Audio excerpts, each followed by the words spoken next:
ভালোবেসে বিয়ে করেছিল তারা, কিন্তু বিয়ের পর থেকেই চলছিল অশান্তি। এবার ঘর থেকে পাওয়া গেল বধূর নিথর দেহ। অশান্তির জেরে তার স্বামী ওই গৃহবধূকে খুন করেছেন, এমনই অভিযোগ তুলল পাড়া প্রতিবেশী আত্মীয় পরিজনরা। এই ঘটনাকে কেন্দ্র করে ব্যাপক চাঞ্চল্যের সৃষ্টি হয়েছে পূর্ব বর্ধমানের ভাতারে। আর এই ছবি আপনারা নিউজ বাংলা কলকাতার পর্দায় সরাসরি দেখতে পাচ্ছেন। ওটা আমার ভাইয়ের বউ। কি নাম ওনার? ওর নাম পূজা দাস। কত বছর বিয়ে হয়েছে? বিয়ে হয়েছে এখন 1 বছর হয়নি।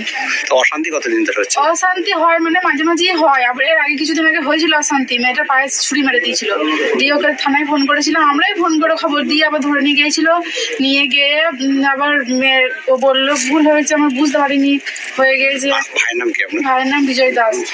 দিয়ে একে আমরা বললাম বারবার করে, ও যখন অশান্তি করছে ওর কাছে আসিস না, ওর কাছে আসিস না, থাকি না, তুই চলে যা।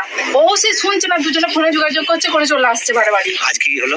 আজকে আমি ছিলাম না তো, আমি তো এই মাত্র ঢুকছি। কি শুনলেন? দুজনে টাকা করে অশান্তি হয়েছে। দিয়ে বলছে যে মাকে হাত কেটেছে কাছে, ভাই নাকি হাত কেটেছে কাছে। দিয়ে মাকে তাকে ডাকতে গেছে আর ওকে নিয়ে ঘরে ঢুকে পড়েছে। দিয়ে ঘরে ঢুকে ওকে কি দিয়ে কেটেছে না মেরেছে তাও এখনো আমি জানি না কিছু। মারা গেছে বউ? তাই তো বলছে, সেটাই শুনছি এখন। পুলিশ এসেছে? পুলিশ এসছে। যে মারা গেছে ওর নাম কি?